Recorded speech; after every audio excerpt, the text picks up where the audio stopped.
कभी ऐसा हुआ है आपके साथ कि रात को थककर बिस्तर पर लेटे हो, नींद भी आ रही हो, लेकिन फिर भी आंखें छत की तरफ टिक जाती हैं?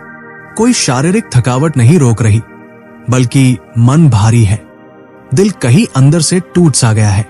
दिन भर सबके सामने मुस्कुराते हो, काम करते हो, लोगों के मैसेज का जवाब भी देते हो, हंसी के साथ हंसते हो, लेकिन अंदर ही अंदर जैसे खुद को संभालने की ताकत भी कम पड़ रही है। ये वो थकान है जो शरीर में नहीं, आत्मा में महसूस होती है। और अगर दिल से पूछें तो कभी न कभी हम सबने सोचा है, क्या कोई है जो मुझे सच में सुन रहा है? क्या कोई है जो मुझे समझ पाता है? ये सवाल अक्सर चुप्पी में पनपते हैं, जब या तो सब कुछ बहुत शांत हो जाता है या बहुत शोरगुल भरा। और यही वो जगह है जहां ईश्वर का प्रेम हमें छूता है, ना कि हमारी परफेक्ट मुस्कान में, बल्कि हमारे टूटे फूटे संघर्षों में।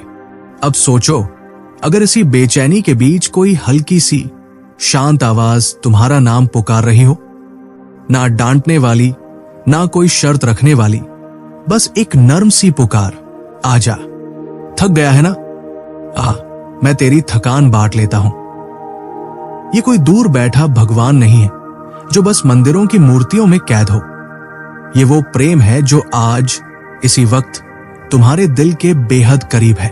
वो तुमसे परफेक्ट बनने की उम्मीद नहीं करता, वो बस चाहता है कि तुम ईमानदार बनो। हम अक्सर सोचते हैं कि ताकत का मतलब है हर चीज कंट्रोल में होना, लेकिन क्या असली ताकत ये नहीं है कि कब चुप रहना है, कब रुकना है और कब खुद को किसी और के हाथों में सौंप देना है? जब दुनिया की आवाजें थम जाती है, तब दिल की गहराई से एक और आवाज उठती है, वो जो कहती है, तू अकेला नहीं है, मैं यहां हूं। ये आवाज तुम्हारे आंसू भी देखती है जो तुमने किसी के सामने नहीं गिराए। ये आवाज डांटती नहीं, डराती नहीं, ये सिर्फ कहती है, मैं हमेशा यही था, यही हूं। अकेलेपन की घड़ी में जब कोई तुम्हें भीतर से महसूस कर ले, तो वो एहसास चमत्कारी होता है, और यही एहसास सब कुछ बदल देता है। आज की दुनिया में सब कुछ फास्ट चाहिए, fast internet, fast result, fast जवाब। लेकिन आत्मा की ग्रोथ ऐसे नहीं होती। प्रार्थनाएं टाइमर पर नहीं चलती। आपने दिल से मांगी होंगी दुआएं, सेहत की, प्यार की, नौकरी की, रास्ते की, लेकिन जब जवाब ना आया हो तो शायद आपको भी लगा हो, क्या मुझसे कोई गलती हो गई? लेकिन सच्चाई यह है कि चुप्पी का मतलब गैरहाजिरी नहीं होता, देरी का मतलब इनकार नहीं होता। वो हर बात सुनी गई है जो तुमने बंद कमरे में आंसुओं के साथ कही है। यीशु ने कभी ये नहीं कहा कि तुम दर्द से मुक्त रहोगे, लेकिन उन्होंने वादा जरूर किया कि तुम इस दर्द में अकेले नहीं रहोगे। तुम्हारी टूटी फूटी दुआ भी उनके लिए उतनी ही पाक होती है जितनी किसी ग्रंथ की। सिर्फ एक फुसफुसाहट, मदद करो, ही काफी है। यही रिश्ता है ईश्वर से, यही वो प्रेम है जो तब भी साथ होता है जब सब कुछ बिखर रहा हो। अब सवाल उठता है, उस आवाज को कैसे सुने, कैसे उस शांति को महसूस करें? जब हम पवित्र शब्दों को सिर्फ किताब की तरह नहीं, बल्कि बातचीत की तरह पढ़ते हैं, तो वो हमें भीतर से बदलने लगते हैं।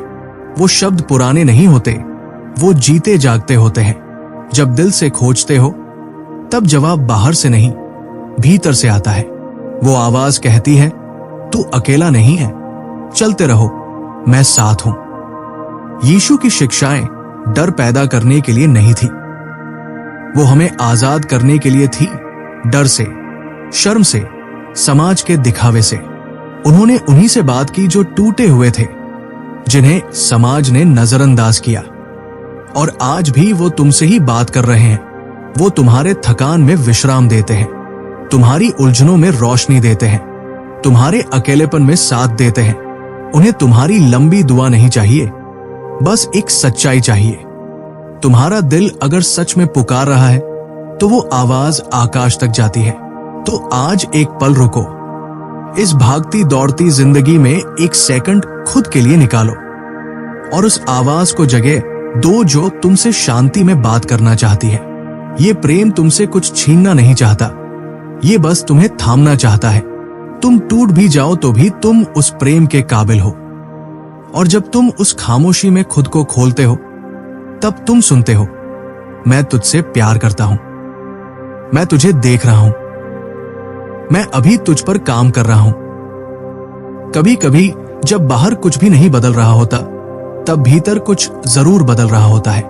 तुम इंतजार करना सीख रहे हो, तुम भरोसा करना सीख रहे हो, तुम उस प्रेम को महसूस करना सीख रहे हो जो कभी साथ नहीं छोड़ता। और जब वो प्रेम बोलता है तो सबसे भारी बोझ भी हल्का हो जाता है। हमें ये स्वीकार करना होगा कि इंतजार कोई सजा नहीं होती, वो एक पवित्र प्रक्रिया होती है। जब प्रार्थनाएं देरी से पूरी होती हैं, तो हम टूटते नहीं बल्कि गहराई में मजबूत होते हैं। कभी कभी ईश्वर जवाब नहीं देते क्योंकि हमें अभी उस जवाब को संभालने की क्षमता नहीं है। कभी कभी देरी सिर्फ जवाब लाने के लिए नहीं होती, वो हमें तैयार करने के लिए होती है। सच्चा विश्वास तभी दिखता है जब जवाब न मिले, लेकिन फिर भी हम भरोसा करते रहें। ये भरोसा हमें भीतर से बदलता है। ईश्वर तब पूछते हैं, जब तू मुझे समझ नहीं पा रहा, तब भी क्या मुझ में विश्वास करेगा? और जब हम कहते हैं हाँ, तो वही क्षण हमारी आत्मा को नया रूप देते हैं। शायद आप भी अभी ऐसे ही एक मोड़ पर हैं। आपने इंतजार किया है, आपने पूरी सच्चाई से प्रार्थना की है, लेकिन ऊपर से कुछ भी सुनाई नहीं दे रहा। पर याद रखना, ईश्वर कभी देर नहीं करते। वो घड़ी से नहीं, आत्मा से काम करते हैं। जब समय सही होता है, दरवाजे खुलते हैं बिना खटखटाए। और जब दरवाजा शांति से खुले, तो उसमें जबरदस्ती की जरूरत नहीं होती। उस दौरान आप रुकते नहीं, आप भीतर से निखरते हैं, मजबूत होते हैं। और इसी सफर में आता है एक नया कदम, समर्पण। लेकिन ये हार मानना नहीं होता, ये होता है ईमानदारी से कहना, अब मैं सब खुद नहीं संभाल सकता, तू संभाल ले। यही वो जगह है जहां सच्चा परिवर्तन होता है, जहां आप जिंदगी को कंट्रोल करने की कोशिश बंद कर देते हो और बस ईश्वर की मर्जी में विश्राम करते हो। यीशु ने जो समर्पण सिखाया, वो कमजोरी नहीं थी, वो ताकत थी। जब उन्होंने कहा तेरी मर्जी पूरी हो, तो वो कोई हार नहीं थी, वो एक भरोसा था। क्योंकि जब आप ईश्वर की मर्जी में चलते हो, तो एक ऐसी शांति मिलती है जो दुनिया नहीं दे सकती। और फिर आप अपनी पहचान को लेकर भी बदलने लगते हैं। आप खुद को अपनी नाकामियों या दूसरों की सोच से नहीं आंकते। आप समझते हो कि आप कौन हो, एक ऐसा इंसान जो ईश्वर के प्रेम में बना है, चुना गया है, स्वीकार किया गया है। यीशु परफेक्ट लोगों को नहीं बुलाते, वो टूटे लोगों को ठीक करने आते हैं। इसका मतलब है, आपकी गलती आपको खारिज नहीं करती, आपका दर्द आपको खराब नहीं करता, बल्कि वही टूटन ईश्वर की शुरुआत बन सकती है। तो अब दूसरों से ये पूछने के बजाय कि लोग मुझे क्या समझते हैं, खुद से ये पूछो, ईश्वर मुझे क्या समझते हैं? और जवाब हर बार यही होगा, तुम चुने गए हो, क्षमा किए गए हो, और जैसे हो वैसे ही पर्याप्त हो। इस पहचान को जब आप अपना लेते हो, तो आप दिखावा छोड़ देते हो और सच्चाई के साथ जीने लगते हो। अब आप हर निर्णय में ये नहीं पूछते कि मुझे क्या करना है, बल्कि ये पूछते हो, ईश्वर मुझे कहां ले जा रहे हैं? यही आत्मा से नेतृत्व पाने का मतलब होता है। कोई जादू नहीं, कोई चमत्कार नहीं, बस हर कदम से पहले भीतर की शांति से मार्गदर्शन लेना। डर लगेगा, हां, लेकिन आप अकेले नहीं होंगे।